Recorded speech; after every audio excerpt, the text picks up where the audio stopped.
Good morning, everybody. So the next topic is formation of interstitial compounds. Listen, in the solid state, you people discussed about interstitial compounds. Interstitial compounds means any of the crystalline solid, they have voids in them. ನೋಡ್ರಿ ಯಾವುದೇ ಒಂದು crystalline solid ಇದೆ ಅಂದ್ರೆ ನೋಡ್ರಿ these are the atoms arrange ಆಗಿದೆ. ಈ atoms ಏನು arrange ಆಗಿದೆ, ಆ ಆಟಮ್ಸ್ ಗಳ ಮಧ್ಯದಲ್ಲಿ ಏನಿದೆ space, it has space, empty space. Those empty space are called voids. ಅದನ್ನ ನಾವು ವಾಯ್ಡ್ಸ್ ಅಂತ ಕರಿತೀವಿ. ಇದನ್ನ ನೀವು ಸಾಲಿಡ್ ಸ್ಟೇಟ್ ಚಾಪ್ಟರ್ ಅಲ್ಲಿ ಡಿಸ್ಕಷನ್ ಮಾಡಿದ್ದೀರಿ. When these voids or empty space is occupied by smaller atoms such as hydrogen, carbon, nitrogen, etc. ಈ hydrogen, carbon, nitrogen ಅಂತ ಸ್ಮಾಲ್ ಆಟಮ್ಸ್ ಏನಿದೆ ಅದು ಯಾವಾಗ ಇಂಟರ್ಸ್ಟಿಷಿಯಲ್ ಸ್ಪೇಸ್ ಅನ್ನು ಆಕ್ಯುಪೈ ಮಾಡುತ್ತೆ, then those are called interstitial compounds. When the smaller atoms occupies voids, interstitial space, smaller atoms interstitial space ಅನ್ನು occupy ಮಾಡುತ್ತೆ ಅಂದ್ರೆ ಕಂಬೈನ್ ಆಗುತ್ತೆ. It combines with the metal ಜೊತೆ ಕಂಬೈನ್ ಆಗುತ್ತೆ to become hard, to increase the hardness, right? So ಅದು hard ಆಗುತ್ತೆ. ಅಂತ compounds ಗೆ ನಾವು ಇಂಟರ್ಸ್ಟಿಷಿಯಲ್ ಕಾಂಪೌಂಡ್ಸ್ ಅಂತ ಕರಿತೀವಿ. ಓಕೆ, ಇಲ್ಲಿ ಎರಡು ಸೆಂಟೆನ್ಸ್ ಬರ್ತಿದೆ ನೋಡಿ. In the crystalline arrangement of metals crystalline arrangement ಮಾಡುತ್ತೆ. Voids have enough diameter. ಈ ವಾಯ್ಡ್ಸ್ ಗೆ ಸಾಕಷ್ಟು ಡಯಾಮೀಟರ್ ಇರುತ್ತೆ. ಆ ಡಯಾಮೀಟರ್ ಏನನ್ನ ಆಕ್ಯುಪೈ ಮಾಡುತ್ತೆ, ಆ ಡಯಾಮೀಟರ್ ನ ಆಕ್ಯುಪೈ ಮಾಡೋದು hydrogen, carbon, nitrogen, right? That empty space, that voids are occupied by smaller atoms like hydrogen, carbon, nitrogen, etcetera, right? ಈಗ ಇನ್ನೊಂದು ಸೆಂಟೆನ್ಸ್ ಬರೋಣ. When the voids of metals are occupied by hydrogen, carbon, nitrogen, etc., then they are called interstitial compounds. ಅವಾಗ ನಾವು ಆ compounds ಗೆ ಏನಂತ ಕರಿತೀವಿ? Interstitial compounds ಅಂತ ಕರಿತೀವಿ, ರೈಟ್? ನೆನ್ಪಿಟ್ಕೊಬೇಕು. ನಿಮಗೆ ಎಕ್ಸಾಮಿನೇಷನ್ ಅಲ್ಲಿ ವಾಟ್ ಆರ್ ಇಂಟರ್ಸ್ಟಿಷಿಯಲ್ ಕಾಂಪೌಂಡ್ಸ್ ಅಂತ ಕೇಳ್ತಾರೆ, ಗೊತ್ತಾಯ್ತಾ? Okay, what are the properties of interstitial compounds?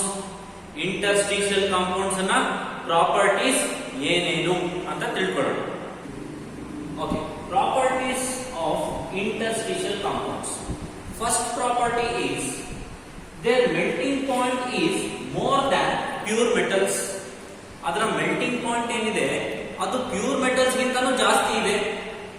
Melting point is more than pure metals.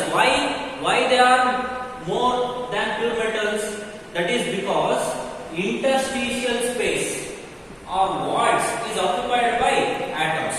ಯಾವಾಗ ಮೆಟಲ್ಸ್ ಜೊತೆಗೆ some of the another elements join ಆಗುತ್ತೆ ಅವಾಗ ಅದನ್ನ ನಾವು ಇಂಟರ್ಸ್ಟಿಷಿಯಲ್ ಕಾಂಪೌಂಡ್ಸ್ ಅಂತ ಕರಿತೀವಿ. ಯಾವಾಗ impurities means other elements metals join ಆಗುತ್ತೆ, then their melting point increases. ನೋಡಿ, ಪ್ಯೂರ್ ಮೆಟಲ್ ಗಿಂತನೂ ಇಂಟರ್ಸ್ಟಿಷಿಯಲ್ ಕಾಂಪೌಂಡ್ಸ್ ಮೆಲ್ಟಿಂಗ್ ಪಾಯಿಂಟ್ ಏನಾಗಿದೆ? ಜಾಸ್ತಿ ಇದೆ, ಮೋರ್ ಇದೆ, right? Their melting point is more than pure metals. Point number 2, they are harder. Of course melting point ಜಾಸ್ತಿ ಆಗಿದೆ ಅಂದ್ರೆ ದೇ ಆರ್ ಹಾರ್ಡರ್ ಅಂತ. ನೋಡಿ, ಸಮ್ ಬೋರೈಡ್ಸ್ ಅಂದ್ರೆ ಏನ್ ಗೊತ್ತಾ? Interstitial space is occupied by boron.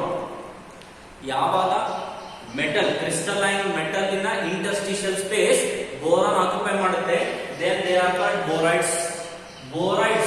Some borides are hard as diamond. ನೋಡ್ರಿ, artificial ಆಗಿ ನೀವು ಡೈಮಂಡ್ ಅನ್ನ ಪ್ರಿಪೇರ್ ಮಾಡ್ಬೇಕಂದ್ರೆ ಈಗ ನೋಡ್ರಿ, no other element is hard as diamond. Diamond ಅಷ್ಟು ಹಾರ್ಡೆಸ್ಟ್ ಸಬ್ಸ್ಟೆನ್ಸ್ ಯಾವುದಿಲ್ಲ. Diamond is the most hardest substance. ಈಗ ಡೈಮಂಡ್ ಅಷ್ಟೇ ಹಾರ್ಡ್ ಅನ್ನ ನೀವು ಹಾರ್ಡೆಸ್ಟ್ ಸಬ್ಸ್ಟೆನ್ಸ್ ಅನ್ನ ಪ್ರಿಪೇರ್ ಮಾಡಬೇಕು ಅಂದ್ರೆ then you have to use boron with any of the other metals, right? ಈಗ ಸಪೋಸ್ ಬುಲೆಟ್ ಪ್ರೂಫ್ ಜಾಕೆಟ್ಸ್ ಅಲ್ಲಿ ನಾನು ಇದನ್ನ ಯೂಸ್ ಮಾಡ್ತಾರೆ. So borides are hard as diamond. Next point number 3, they retain metallic conductivity. ಅಂದ್ರೆ conductance ಇರುತ್ತೆ. So non metals ಅಥವಾ ಯಾವುದೋ ಒಂದು ಎಲಿಮೆಂಟ್ ಆಡ್ ಆಗ್ತಿದೆ conductivity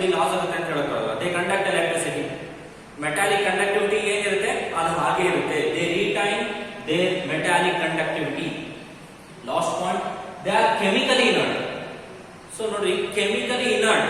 It does not undergo any of the chemical reactions easily. Chemical reactions ಈಸಿಯಾಗಿ ಆಗೋದಿಲ್ಲ, ಯಾಕಂದ್ರೆ inert hard ಆಗಿರುತ್ತೆ. ಹಾರ್ಡ್ ಆಯ್ತು ಅಂದ್ರೆ ಬೇರೆ ಯಾವುದೇ ಎಲಿಮೆಂಟ್ ಜೊತೆ ಬೇರೆ ಯಾವುದೇ ಕೆಮಿಕಲ್ ಜೊತೆ ಈಸಿಯಾಗಿ ರಿಯಾಕ್ಷನ್ಸ್ ಆಗೋದಿಲ್ಲ. That's why they R chemically inert ಅಂತ ಹೇಳ್ತಾ ಇದ್ದಾರೆ. ಸೊ ಎಕ್ಸಾಂಪಲ್ಸ್ ಅಂತ ತಗೊಂಡ್ರೆ, ಸೊ ಇಂಟರ್ಸ್ಟಿಷಿಯಲ್ ಕಾಂಪೌಂಡ್ಸ್ ಗೆ ಎಕ್ಸಾಂಪಲ್ಸ್, ಸೊ ಟಿಟಾನಿಯಂ ಕಾರ್ಬೈಡ್ ಅಂತ ತಗೋಬಹುದು, ಅಥವಾ manganese metal is combined with the nitrogen, so or titanium again combined with hydrogen. So idu some of the examples for interstitial compounds. Okay,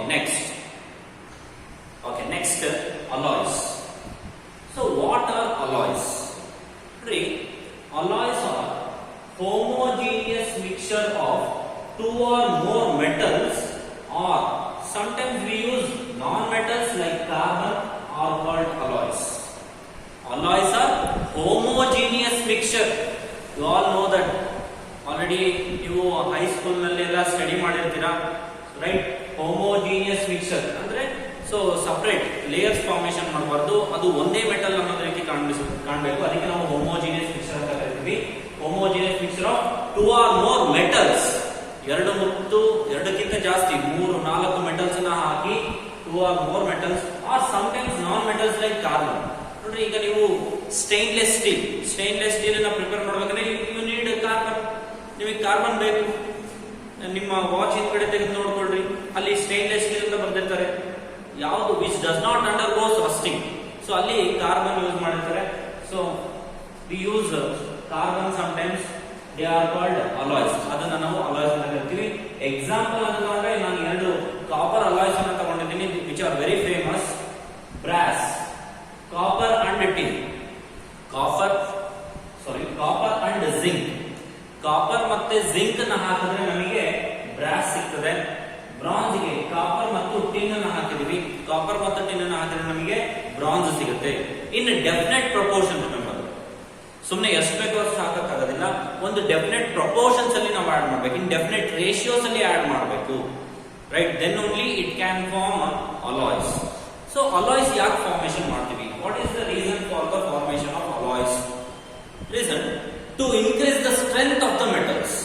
metals ನ strength, metals ನ properties increase ಮಾಡೋದಕ್ಕೆ ನಾವೇನ್ ಮಾಡ್ತೀವಿ? Alloys ನ formation ಮಾಡ್ತೀವಿ. ಈಗ suppose iron, it undergoes rusting. Iron ಒಂದೇ pure metal ಆಗಿದ್ದಾಗ it undergoes rusting.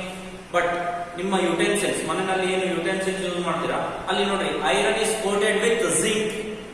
Iron zinc ಇಂದ ಕೋಟಿಂಗ್ ಮಾಡಿದ್ರೆ which does not undergo rusting. ಅಂದ್ರೆ ಅಲ್ಲಿ ಏನಾಯ್ತು? ಐರನ್ ಸ್ಟ್ರೆಂತ್ ಇನ್ಕ್ರೀಸ್ ಆಯ್ತು.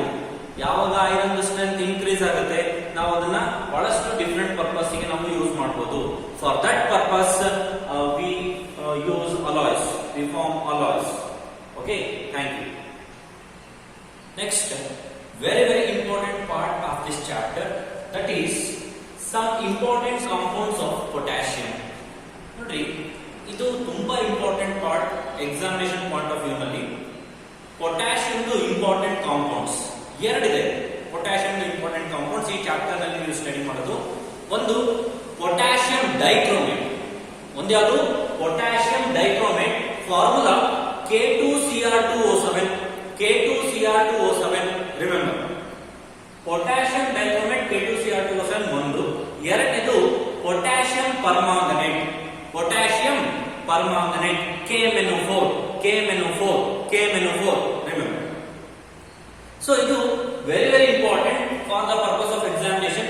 ನಿಮಗೆ ಈ ಒಂದು ಪಾರ್ಟ್ ಅಲ್ಲಿ potassium dichromate, potassium permanganate ಅಲ್ಲಿ preparation of the compounds very important. ನಿಮಗೆ ಪ್ರಿಪರೇಷನ್ಸ್ ಕೇಳ್ತಾರೆ, ಸೊ ಆ ಪ್ರಿಪರೇಷನ್ಸ್ ನ ನೀವು ಬಹಳ ಚೆನ್ನಾಗಿ ಓದ್ಕೋಬೇಕು. 3 ಮಾರ್ಕ್ಸ್ ಕೇಳ್ತಾರೆ, ವೆರಿ ಇಂಪಾರ್ಟೆಂಟ್. ಸೊ ಈಗ ನೋಡೋಣ. Okay, preparation of potassium dichromate. Preparation in this preparation it involves 3 equations. ಈ ಒಂದು ಪ್ರಿಪರೇಷನ್ ಅಲ್ಲಿ, ಸಿಂಥಸಿಸ್ ಅಲ್ಲಿ 3 equations ಇನ್ವಾಲ್ವ್ ಆಗುತ್ತೆ. In that first equation, so first raw material required for the preparation of potassium dichromate is chromite ore. potassium dichromate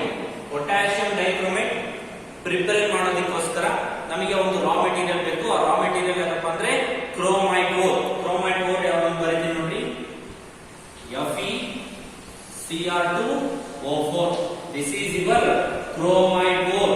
chromide ore, chromite ore ಚೆನ್ನಾಗಿ ನೆನಪಿಟ್ಕೊಬೇಕು.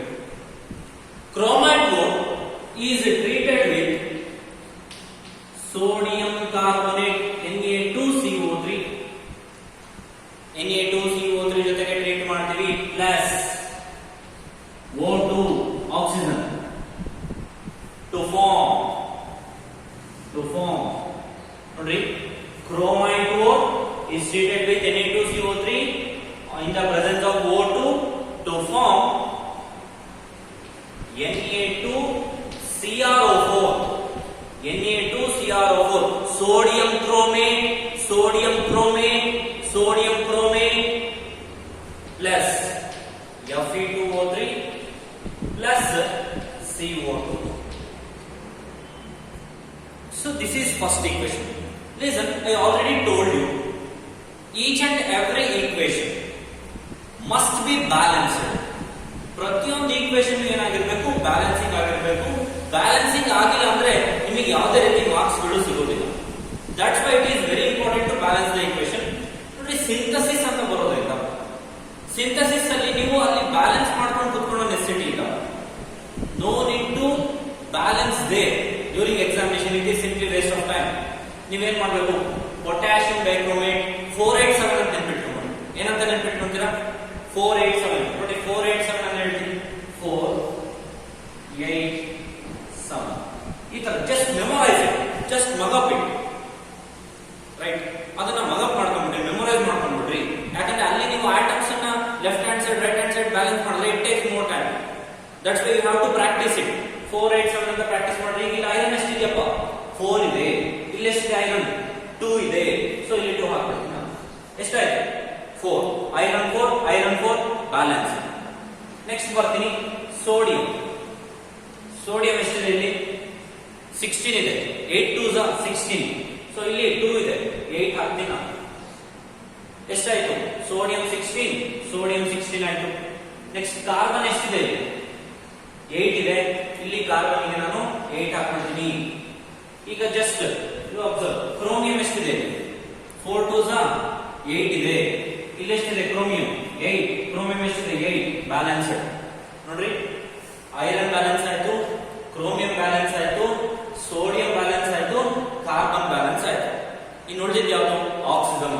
ನೋಡ್ರಿ, oxygen 4 4s 16. ಹೌದಲ್ವಾ? Next 8 3s 24. 7 2s 14. ಎಷ್ಟಾಗುತ್ತೆ, 54 ಆಗುತ್ತೆ. 16 4 10 10 plus 4 14. 4 ಬರ್ತೀನಿ, ಒಂದು carry ಆಗುತ್ತೆ. So 2 3 4 5 54 ಆಯ್ತು. ಈಗ ರೈಟ್ ಹ್ಯಾಂಡ್ ಸೈಡ್ ಬರ್ತೀನಿ, ಆಕ್ಸಿಜನ್ ಕೌಂಟ್ ಮಾಡ್ತೀನಿ. 8 4s 32. 2 3s 6. 8 2s 16. Total 54. So oxygen is also balanced. Each and every atom ಏನಾಗಿದೆ, ಇಲ್ಲಿ ಬ್ಯಾಲೆನ್ಸ್ಡ್ ಆಗಿದೆ. ಈ ರೀತಿ ನೀವು ಬ್ಯಾಲೆನ್ಸ್ ಮಾಡಬೇಕು. ನೆಕ್ಸ್ಟ್ ಸೆಕೆಂಡ್ ಸ್ಟೆಪ್ ಗೆ ಬರ್ತೀನಿ. This is step 1.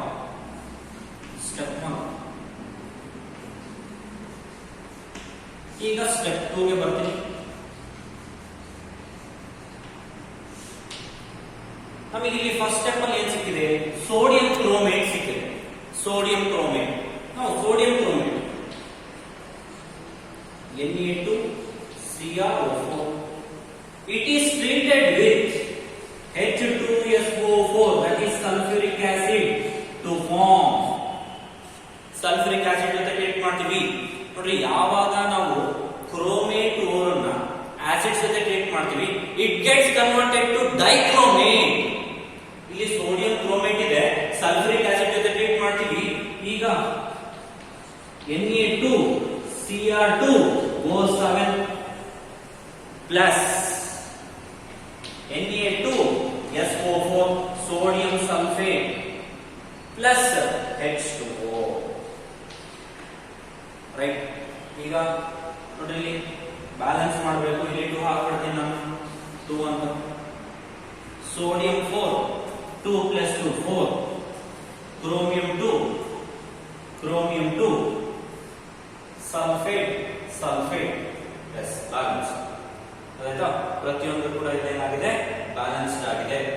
Okay, next step 3 ಗೆ ಬಂದ್ಬಿಡ್ತೀನಿ. Last step 3. ಇಲ್ಲಿ ನಮಗೆ ಏನ್ ಸಿಕ್ಕಿದೆ? ಸೆಕೆಂಡ್ ಸ್ಟೆಪ್ ಅಲ್ಲಿ ಸೋಡಿಯಂ ಡೈಕ್ರೋಮೇಟ್ ಸಿಕ್ಕಿದೆ. ಏನ್ ಸಿಕ್ಕಿದೆ? ಸೋಡಿಯಂ ಡೈಕ್ರೋಮೇಟ್ ಸಿಕ್ಕಿದೆ. Na2 Cr2 O7 plus it is treated with potassium chloride KCl. potassium chloride ಜೊತೆಗೆ ಟ್ರೀಟ್ ಮಾಡೋಣ to form K2 Cr2 O7, right? K2 Cr2 O7 potassium dichromate plus NaCl sodium chloride. ಗೊತ್ತಾಯ್ತಾ? ಇಲ್ಲಿ ನೋಡಿ sodium ಎಷ್ಟಿದೆಯಪ್ಪ? 2 ಇದೆ. ಇಲ್ಲಿ ಎಷ್ಟಿದೆ? 1 ಮಾತ್ರ ಇದೆ. ಹಾಗಾಗಿ 2 ಹಾಕ್ಬಿಡ್ತೀನಿ ನಾನು, ರೈಟ್?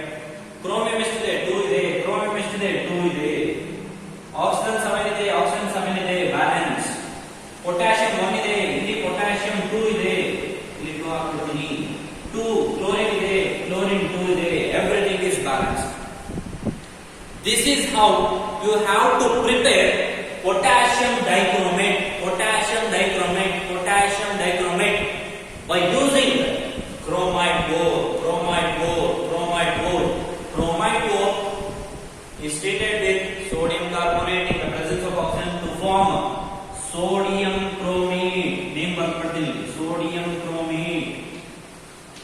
ನೋಡ್ರಿ, ಈ ನೇಮ್ಸ್ ಏನಿದೆ, it will help you to write the sentence for the equation. ನೋಡ್ರಿ, ಈ 3 ಈಕ್ವೇಶನ್ ಜೊತೆಗೆ ನೀವು ಒಂದೊಂದು ಸೆಂಟೆನ್ಸ್ ಬರೆಯೋದು ಕೂಡ ಬಹಳ ಇಂಪಾರ್ಟೆಂಟ್ ಆಗುತ್ತೆ, ರೈಟ್? ಆ ಸೆಂಟೆನ್ಸ್ ಬರೀಬೇಕಾದ್ರೆ ನಿಮಗೆ ಈ ತರ ನೇಮ್ಸ್ ತಿಳ್ಕೊಂಡಿರ್ಬೇಕು. ನೆಕ್ಸ್ಟ್ ಏನಿಲ್ಲ, sodium chromate. Sodium chromate treated with sulphuric acid to form sodium dichromate. Sodium dichromate treated with potassium chloride to form potassium dichromate. ಗೊತ್ತಾಯ್ತಾ? So this is how you have to prepare potassium dichromate by using chromite ore. Okay, we discussed about the preparation of dichromate, potassium dichromate compound preparation na in detail ಆಗಿ ನಾವು study ಮಾಡಿದ್ವಿ. 3 equations ಬಂತು. 3 equation ಅನ್ನ balance ಮಾಡಿ work ಮಾಡಿದ್ವಿ. ಆ equation examination point of view ತುಂಬಾ important. ಅದನ್ನ ನೀವೆಲ್ಲರೂ ತುಂಬಾ ಚೆನ್ನಾಗಿ ವರ್ಕ್ ಮಾಡಬೇಕು. ಗೊತ್ತಾಯ್ತಾ? Okay, next listen. ನಾನಲ್ಲಿ ಪೊಟ್ಯಾಷಿಯಂ ಡೈಕ್ರೋಮೇಟ್ ಪ್ರಿಪರೇಷನ್ ಅಲ್ಲಿ ಸ್ಟೆಪ್ 2 ತೋರಿಸಿದೆ ನಾನು. ಸ್ಟೆಪ್ 2 ನಲ್ಲಿ ನೋಡ್ರಿ, ಸೋಡಿಯಂ ಕ್ರೋಮೇಟ್ ಇದೆ. ಸ್ಟೆಪ್ 2 ನಲ್ಲಿ ಏನಿದೆ? ಸೋಡಿಯಂ ಕ್ರೋಮೇಟ್ ಇದೆ. Sodium chromate is treated with sulfuric acid to form sodium dichromate. ನೋಡಿ, sodium chromate when treated with sulfuric acid it gets converted to sodium dichromate. Sir, acid ಹಾಕಿದ್ದೇನೆ chromate ಇರೋದು dichromate ಹೆಂಗಾಯ್ತು ಅದನ್ನ ಒಂಚೂರು point ನಾನು ಇಲ್ಲಿ ಹೇಳಕ್ ಇಷ್ಟಪಡ್ತೀನಿ. ಓಕೆ, ಇಲ್ಲಿ ನೋಡಿ, chromate ion is treated with acid. Acid means you can consider it as sulfuric acid. Chromate ion when treated with sulfuric acid it gets converted to dichromate ion. Chromate ಇರೋದು dichromate ion ಆಗಿ convert ಆಗುತ್ತೆ when you add acid. Listen, usually chromate ion ಅಥವಾ chromate compound it exists in pH 4. Usually a compound in a pH 4 ಆಗಿರುತ್ತೆ, right? pH 4 ಆಗಿರುತ್ತೆ. If you decrease the pH, acid ಹಾಕಿದಾಗ ಏನಾಗುತ್ತೆ? pH decreases. acid ಹಾಕಿದಾಗ pH decrease ಆಗುತ್ತೆ. chromate gets converted to dichromate ion along with the liberation of water. water liberate ಆಗ್ಬಿಡುತ್ತೆ ಅಲ್ಲಿ, ಯಾಕಂದ್ರೆ acid ಹಾಕಿರ್ತೀರ, sulfuric acid ಹಾಕಿರ್ತೀರ, water liberate ಆಗ್ಬಿಡುತ್ತೆ. again ನೋಡಿ, ಈಗ pH decrease ಆಯ್ತು, dichromate ion ಆಯ್ತು. ಈಗ ಏನ್ ಮಾಡ್ತೀರಾ? dichromate ioniಗೆ ಆಲ್ಕಲೈನ್ ಹಾಕ್ರಿ. ಆಲ್ಕಲೈನ್ ಹಾಕಿದಾಗ ಏನಾಗುತ್ತೆ? pH increases. pH increase ಆಗುತ್ತೆ. when the pH increases, dichromate ion gets converted to chromate ion again. ನೋಡ್ರಿ, both are exist in equilibrium. ಎರಡೂ ಕೂಡ ಏನಿದೆ? ಈಕ್ವಿಲಿಬ್ರಿಯಂ ನಲ್ಲಿ ಎಕ್ಸಿಸ್ಟ್ ಆಗುತ್ತೆ, right? So this is how you can convert chromate ion to dichromate ion or dichromate ion to chromate ion. ಗೊತ್ತಾಯ್ತಲ್ಲ? Okay, next move on to structure of chromate and dichromate ion. ಕ್ರೋಮೇಟಿಗೂ dichromate ion structure ಎರಡನ್ನ ಕೂಡ ನಾವು ನೋಡೋಣ. ನೋಡ್ರಿ, chromate ion first. Chromate ion ಅಂದ್ರೆ Cr O4 2- chromate ion. ನೋಡಿ, tetrahedral in structure. ನೋಡಿ, ಇದರ ಸ್ಟ್ರಕ್ಚರ್ ಏನಿದೆ, ಟೆಟ್ರಾಹೆಡ್ರಲ್ ಸ್ಟ್ರಕ್ಚರ್ ಆಗಿದೆ. ರೈಟ್. ನೆಕ್ಸ್ಟ್ ಡೈಕ್ರೋಮೇಟ್ ಅಯಾನ್ ಗೆ ಬರೋಣ. It is also in tetrahedral structure. ನೋಡಿ, ಟೆಟ್ರಾಹೆಡ್ರಲ್ ಸ್ಟ್ರಕ್ಚರ್ ಅಲ್ಲಿ ಇದೆ. Tetrahedral structure. The bond angle of chromium oxygen and chromium is. ನೋಡಿ, bond angle of chromium oxygen and chromium is 126 degree. Right. Bond angle ಎಷ್ಟಿದೆ? 126 degree ಇದೆ. ನೋಡಿ, ಇಲ್ಲಿ ಎರಡು option ಇದೆ. ಇದು ಟರ್ಮಿನಲ್ ಆಕ್ಸಿಜನ್ ಇದೆ, ಇದು centre. It acts like bridge between two chromium. ಈ ಕ್ರೋಮಿಯಂಗೂ ಮತ್ತೆ ಈ ಆಕ್ಸಿಜನ್ಗೂ ಬಾಂಡ್ ಆಂಗಲ್ ಎಷ್ಟಿದೆ? 179 ಪಿಕೋಮೀಟರ್ ಇದೆ. ರೈಟ್, 179 ಪಿಕೋಮೀಟರ್ ಇದೆ. ಬಟ್ ಕ್ರೋಮಿಯಂಗೂ ಟರ್ಮಿನಲ್ ಆಕ್ಸಿಜನ್ಗೂ ಎಷ್ಟಿದೆ? 163 ಪಿಕೋಮೀಟರ್ ಇದೆ. 179 ಪಿಕೋಮೀಟರ್, 163 ಪಿಕೋಮೀಟರ್. ಮತ್ತೆ ಇದರದೆಲ್ಲ ಸೇಮ್ ಇದೆ. ಟರ್ಮಿನಲ್ ಆಕ್ಸಿಜನ್ ಇದೆ 163 picometre, 163 picometre, 163, 163, 163 picometre, same. Right. So this is all about structures of chromate and dichromate ion. Now let us discuss about some of the oxidizing reactions of potassium dichromate. Listen, potassium dichromate is very good oxidizing agent in acidic medium. Potassium dichromate ಏನಿದೆ, it is very good oxidizing agent. Oxidation ಮಾಡುತ್ತೆ ಯಾವ medium ನಲ್ಲಿ? acidic medium ನಲ್ಲಿ. It is very good oxidizing agent in acidic medium. Acidic medium ನಲ್ಲಿ it is very good oxidizing agent. ನಿಮಗೆ examination ಅಲ್ಲಿ ಕೇಳ್ತಾರೆ, write the ionic equation for the conversion of iodide to iodine. Write the ionic equation for the conversion of iodide to iodine by using potassium dichromate.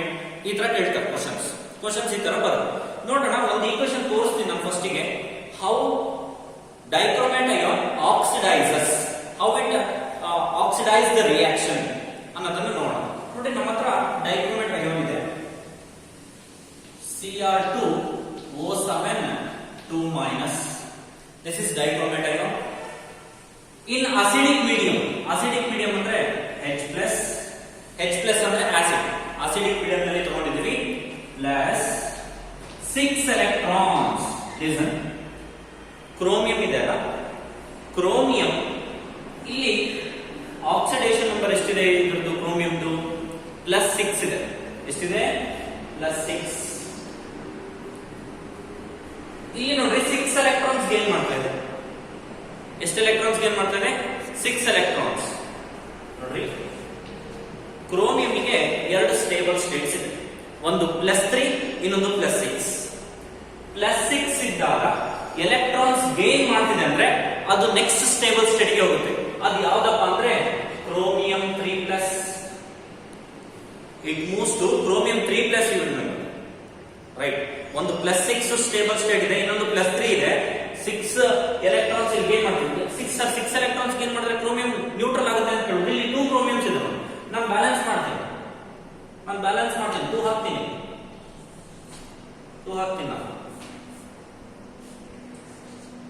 Right. Plus H2O, 7 H2O. In fact balance ಮಾಡಬೇಕು, ನಾವಿಲ್ಲಿ balance ಮಾಡಬೇಕು. 14 hydrogen, 7 2s of 14 hydrogen, balanced ಆಗಿದೆ. So this is the equation you require for the conversion of iodide to iodine. ನಾನು ಒಂದು example ಹೇಳ್ತಾ ಇದ್ದೀನಿ, iodide to iodine ಅಂತ. Right. ನೀವು ಬೇಕಿದ್ರೆ ಫೆರಸ್ ಟು ಫೆರಿಕ್ ಮಾಡಬಹುದು. ನೀವು Fe2+ to Fe3+, I- to I2. ಈಗ ನಾನು iodide to iodine ಒಂದು ಎಕ್ಸಾಂಪಲ್ ತೋರಿಸ್ತಾ ಇದ್ದೀನಿ. ನೋಡ್ರಿ, ಈ ಈಕ್ವೇಶನ್ ನೀವು ಕಾಮನ್ ಆಗಿ ಮೆಮೊರೈಸ್ ಮಾಡಬೇಕು, ನೆನಪಿಟ್ಕೊಬೇಕು. You work up this equation, you write it for 5 to 10 times, 5 to 10 times ಬರೀರಿ, ಬರೆದು ಪ್ರಾಕ್ಟೀಸ್ ಮಾಡ್ರಿ. ಅವಾಗ ನಿಮಗೆ ಈ ಈಕ್ವೇಶನ್ ಚೆನ್ನಾಗಿ ನೆನಪಿರುತ್ತೆ ನೋಡಿ. ಇದನ್ನ ಹೇಗೆ ನೆನಪಿಟ್ಕೊಳ್ಳೋದು? Dichromate ion in acidic medium gains 6 electrons to form chromium 3+ along with the elimination of water. Water ಆಗಿ ಎಲಿಮಿನೇಟ್ ಆಗ್ತದೆ. again we are using acid here. ಈಗ ನೋಡಿ ನಿಮಗೆ ಕ್ವೆಶ್ಚನ್ ಏನು ಹೇಳ್ತಾರೆ, ಕನ್ವರ್ಟ್ ಅಯೋಡೈಡ್ ಟು ಅಯೋಡಿನ್ ಅಂತ ಹೇಳ್ತಾರೆ. ಇಲ್ಲಿ ನೀವು ಅಯೋಡೈಡ್ ಅನ್ನು ಏನು ಮಾಡಬೇಕು? ಅಯೋಡಿನ್ ಆಗಿ ಕನ್ವರ್ಟ್ ಮಾಡಬೇಕು. ಅಯೋಡೈಡ್ ಇರೋದನ್ನ ಏನಾಗಿ ಕನ್ವರ್ಟ್ ಮಾಡಬೇಕು? ಅಯೋಡಿನ್ ಆಗಿ ಕನ್ವರ್ಟ್ ಮಾಡಬೇಕು. ನೋಡಿ ಇಲ್ಲಿ ತೋರಿಸ್ತೀನಿ ನಾನು. I- ಅಯೋಡೈಡ್ ಇದನ್ನ ಈಗ ನಾನು ಮಾಡಿದ್ದೀನಿ ಅಯೋಡಿನ್ ಆಗಿ ಕನ್ವರ್ಟ್ ಮಾಡಿದ್ದೀನಿ. ರೈಟ್. ಈಗ ಇಲ್ಲಿ I- I2 ಇಲ್ಲಿ ಅಯೋಡಿನ್ ಒಂದಿದೆ, ಇಲ್ಲಿ ಅಯೋಡಿನ್ 2 ಇದೆ. ಬ್ಯಾಲೆನ್ಸ್ ಮಾಡ್ಕೊಂಡು ನೋಡೋಣ. 2 ಹಾಕ್ತೀನಿ ನಾನು. ಬ್ಯಾಲೆನ್ಸ್ ಆಯ್ತು. ಒಂದು ಅಯೋಡಿನ್ಗೆ 1 ಎಲೆಕ್ಟ್ರಾನ್ ಎಕ್ಸ್ಟ್ರಾ ಇದೆ. 2 ಅಯೋಡಿನ್ಗೆ ಎಷ್ಟು ಎಲೆಕ್ಟ್ರಾನ್ ಎಕ್ಸ್ಟ್ರಾ ಆಗುತ್ತೆ? 2 ಪ್ಲಸ್ 2 ಎಲೆಕ್ಟ್ರಾನ್. ಹೌದಲ್ವಾ? ಸೊ ನೋಡ್ರಿ ಇಲ್ಲಿ oxidation is nothing but loss of electron. Iodine ಏನ್ ಮಾಡ್ತಾ ಇದೆ? ಇಲ್ಲಿ ಎಲೆಕ್ಟ್ರಾನ್ ಅನ್ನು ಲಾಸ್ ಮಾಡ್ಕೊಳ್ತಿದೆ. ಎಷ್ಟು ಎಲೆಕ್ಟ್ರಾನ್ ಲಾಸ್ ಮಾಡ್ಕೊಳ್ತಿದೆ? 2 ಎಲೆಕ್ಟ್ರಾನ್ಸ್ ಲಾಸ್ ಮಾಡ್ಕೊಳ್ತಿದೆ. ರೈಟ್. 2 ಎಲೆಕ್ಟ್ರಾನ್ಸ್ ಲಾಸ್ ಮಾಡ್ಕೊಳ್ತು. Right. Number of electrons loss is equal to number of electrons gain. ಎಷ್ಟು ಎಲೆಕ್ಟ್ರಾನ್ಸ್ ಲಾಸ್ ಆಗುತ್ತೋ ಅಷ್ಟು ಎಲೆಕ್ಟ್ರಾನ್ಸ್ ಗೇನ್ ಆಗಬೇಕು. ಇಲ್ಲಿ ನೋಡ್ರಿ 6 ಎಲೆಕ್ಟ್ರಾನ್ಸ್ ಗೇನ್ ಆಗ್ತಾ ಇದೆ, ಆದ್ರೆ ಲಾಸ್ ಆಗ್ತಿರೋದು ಎಷ್ಟು? 2. ಹೌದಲ್ವಾ? ಸೇಮ್ ಇದೆಯಾ? ಇಲ್ಲ. ಸೇಮ್ ಇಲ್ಲ. ಇಲ್ಲಿ 6 ಇದೆ, ಇಲ್ಲಿ 2 ಇದೆ, ಮತ್ತೆ ಎರಡು ಸೇಮ್ ಆಗ್ಬೇಕು. ಹಾಗಾಗಿ ನಾವೇನ್ ಮಾಡ್ತೀವಿ? We multiply this whole equation with 3. 2 3s are 6. ಹಾಗಾದ್ರೆ ಇಲ್ಲಿ ಎಷ್ಟಾಗುತ್ತೆ? 6 electrons. Number of electrons gain is equal to number of electrons loss. ಆಯ್ತಾ? whole equation is multiplied by 3. ಈಗ ಈ ಎರಡು ಈಕ್ವೇಶನ್ ಅನ್ನು ನಾನು ಅಡಿಷನ್ ಮಾಡ್ತೀನಿ. ಕಪ್ಲಿಂಗ್ ಮಾಡ್ತೀನಿ ನಾನು. Cr2 O7 2- as it is plus 14H+ ಇದೆ, 14H+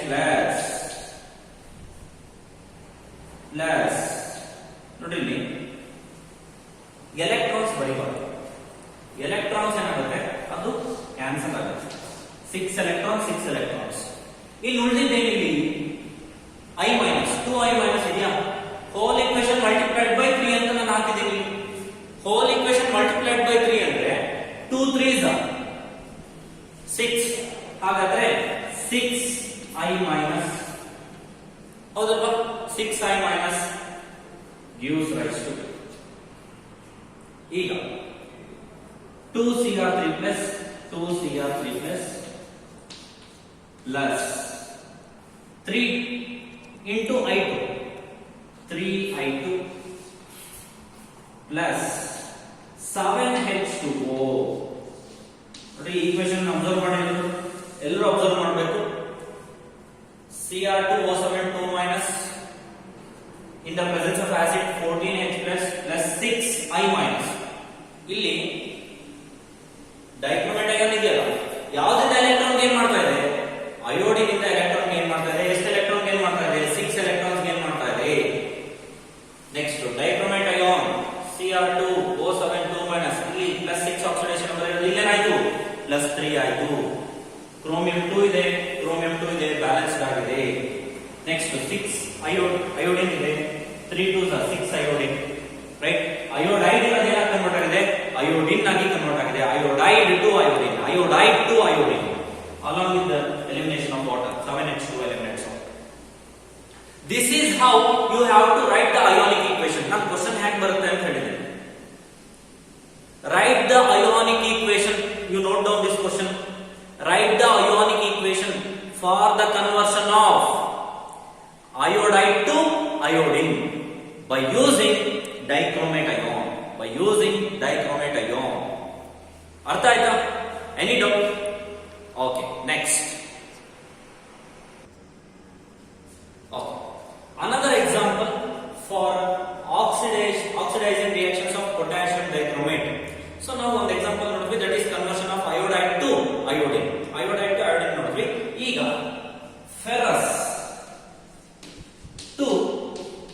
ferric Fe2 plus 2 Fe3 plus ಅದೊಂದು ಎಕ್ಸಾಂಪಲ್ ನೋಡ್ಬಿಡೋಣ. ನೋಡ್ರಿ, ನೀವು ಯಾವುದೇ ಒಂದು ಅಯಾನ್ ಅನ್ನ ಕನ್ವರ್ಟ್ ಮಾಡ್ರಿ, ಎಲ್ಲಾ ಅಯಾನ್ ಈಕ್ವೇಶನ್ ಇದು common. First equation is common.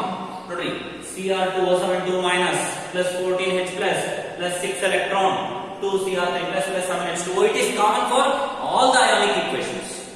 ಎಲ್ಲ ionic equations ಇದು ಕಾಮನ್. ಈಗ ಕನ್ವರ್ಟ್ ಮಾಡೋಣ. ferrous to ferric, ferrous to ferric, yes. Fe2 plus 2 Fe3 plus. Okay, ಈಗ 2 plus ಇಂದ 3 plus ಗೆ ಕನ್ವರ್ಟ್ ಆಗಿದೆ ಅಂದ್ರೆ ಎಷ್ಟು ಎಲೆಕ್ಟ್ರಾನ್ ಲಾಸ್ ಆಗಿದೆ? ಎಸ್, 1 ಎಲೆಕ್ಟ್ರಾನ್ ಲಾಸ್ ಆಗಿದೆ. Right, 1 electron is loss. ಹೌದಲ್ಲ? ನಾನು ಆಲ್ರೆಡಿ ಹೇಳಿದೆ, number of electrons gain is equal to number of electrons lost. Number of electrons gained is equal to number of electrons lost. So ಇಲ್ಲಿ 1 electron ಇದೆ, ಇಲ್ಲಿ ಎಷ್ಟಿದೆ? 6 electrons ಇದೆ. So whole equation multiplied by 6. Right. ಈಗ ಬರೋಣ equation. Cr2O7 2 minus plus 14H plus plus electrons ಬರೀಬಹುದು, electrons cancel ಆಗುತ್ತೆ, 6 electrons ಏನ್ ಬರೀತೀರಾ? 6 Fe2